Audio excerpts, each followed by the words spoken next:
Hello and welcome to This Old Guitar. Well, okay, maybe not. Way back when, before I got into YouTube videos, I built this. Well, it's not just any guitar. I had this idea that I wanted a wall hanging that lit up. So, that is what I created. Now, I didn't make a video on it. I just took a bunch of photos, because I wasn't into talking on video at the time. What it is it's an actual guitar, a real guitar. Well, a real knockoff. It's an Ion brand, wherever you buy those from.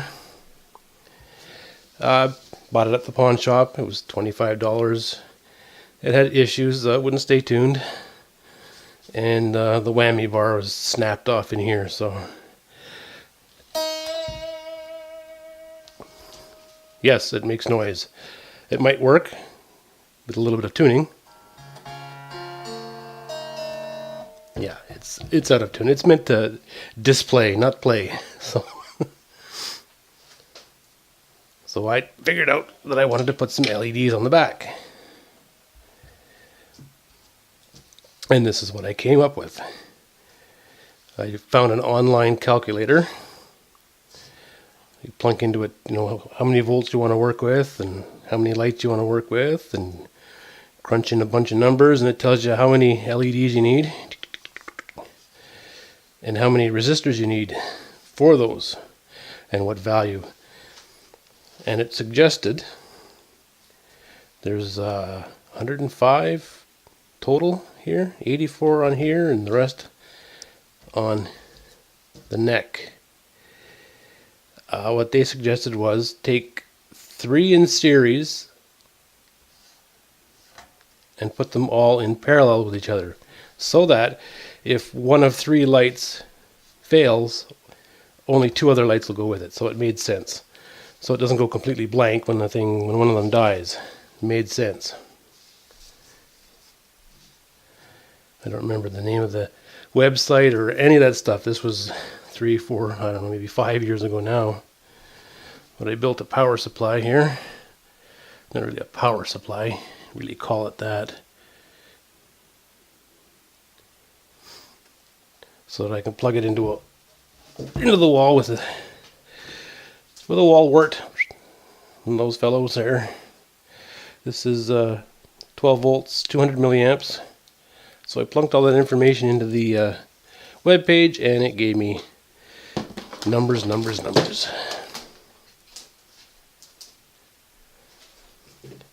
it's designed modular. You can see that connector right in the middle there. There's 2 wires. Ow. 2 wires here go to the neck. 2 wires go to the body. The only major modification I made to this guitar was drilling a hole for this screw right here. Everything else is just a bunch of holes in the wood of the guitar. So it's reasonably non-intrusive.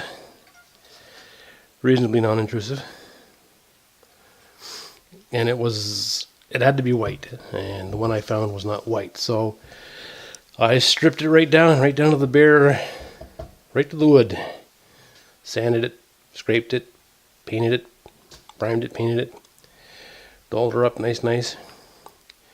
And this is what I ended up with. It's supposed to have black spots, like a cow, was my original idea. And then I came across a dipping video in which you can get fancy swirly patterns by dipping it into a vat of water with paint floating on the top. And I didn't want to risk all the hard work of making this thing white to experiment, so I never did do that.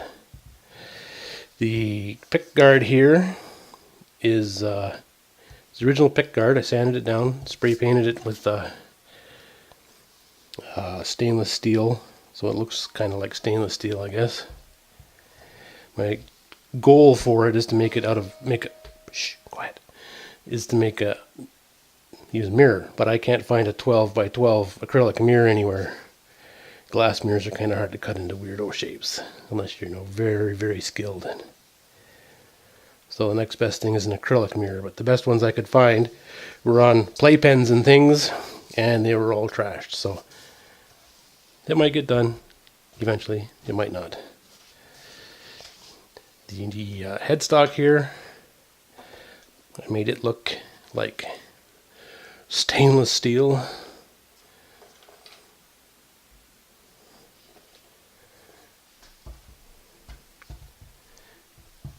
And I will disassemble it here for you so give you an idea how it was built. I'll just take it all apart here and be right back. Stay tuned. Alright, here it is, devoid of everything that makes it light up. Quick look at it. It's hard to tell that it's actually a decoration. This plate back here I painted stainless as well. It had some kind of logo on there, and I just covered it up. It's not, you're never going to see it anyways when the light's on there. But the only thing that gives away something amiss with the guitar is, you know, mounting holes for the works. I'm sure if somebody sat down and tuned the sucker up, they might be able to get a decent tune out of it.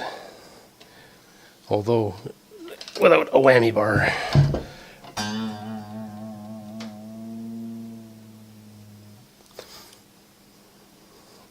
So that's the body. Take that out of the way here without throwing it on the floor. Putting it somewhere safe. Alright, here's the piece that goes on the neck. 25 light bulbs, or 21 LEDs. I had to drill each of those holes individually. No, it did not come from pegboard. Though it looks like pegboard, it's not evenly spaced at all. And then the two wires that connected together. On the bottom side, oh, there's what it looks like. I drew a grid where I wanted the lights to go. And then I put 3 lights in series. See, these 3 lights are all together. Come on, camera. Work with me, camera. There we go. With a resistor, which means this is the positive rail here. And all I did was I just ran 2 pieces of wire, 20 gauge, whatever. 1 negative, 1 positive, ran them up the length of the piece here, and attached the lights, positive and negative, to it. Spacers there to keep it up, make clearance for the works there, because you see the resistors are big.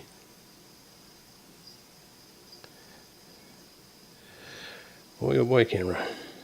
There we go. Little kick up there so I can get to the power distribution block. So that's the neck piece. Here's the body piece. Put rubber feet there to make it stand up from the wall, and also so it didn't destroy the wall. All these little lights here. Flip it over, and there's what it looks like on that side. Yikes! That's not so bad. Again, I drew out the grid work, decided where I wanted to do the lights, how I wanted to do the lights, marked them for positive, and then ran the rails here for power. I'm not too worried about insulating these things because, first of all, it's hanging on the wall. Second of all, there's nobody around my house who's going to touch anything. And it's, you know, it's 12 volts, so it's not going to fry you if you happen to touch the wrong thing here. A couple spots here where I couldn't avoid crossing over, so I had to insulate those so they wouldn't short out and blow up and release the magic blue smoke. There too, in here. Put spacers here to help space the works up off the guitar, off the body. I found a connector, old computer connector. Put that on there. The whole thing is modular. It can be taken right apart, as I've done here. It's not permanent. No part of it is permanent, well, except for the mounting of the distribution block, the power block there. And there's positive and negative leads. These provide power to the neck.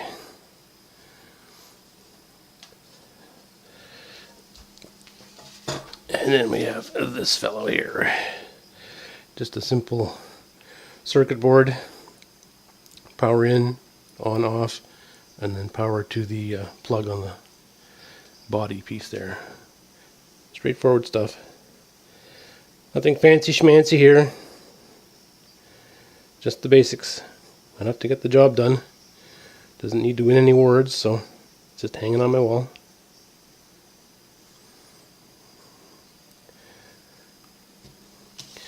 And on the back of that I put a gasket to insulate the connections from anything that might get in the way.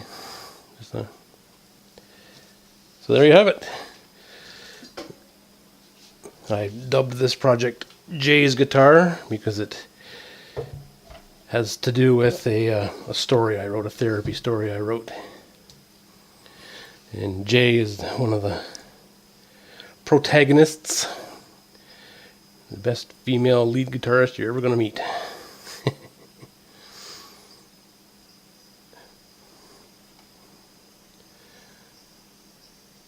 So there you have it. I'll put it back together and see if we can make it light up and look nice, pretty for you. So, stay tuned. Hang on a second. The camera does not like those lights.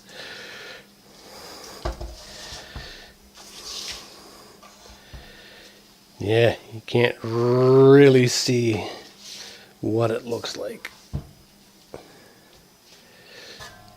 Twang. Let's try. What happens if we turn off the studio lights here? Turn off the lights in the studio. Oh, well, there we go. Daylight over here. Infiltrating. But you get the idea. It glows from behind there. In a darkened room, it looks pretty wild. It's difficult to photograph, but it does have a nice glow from around the back side of it there. Pink. Oh, holy blindness. And there. And there. And there we go. Just the basic on-off. There it is, off. Those lights confuse that camera. On, off. This is buttons accessible when it's hanging on the wall, so you don't have to leave it on. Those lights confuse the camera. That's funny. I've never seen that before. Anyways, this concludes this old guitar, or, well, Jay's guitar in this case. How's that?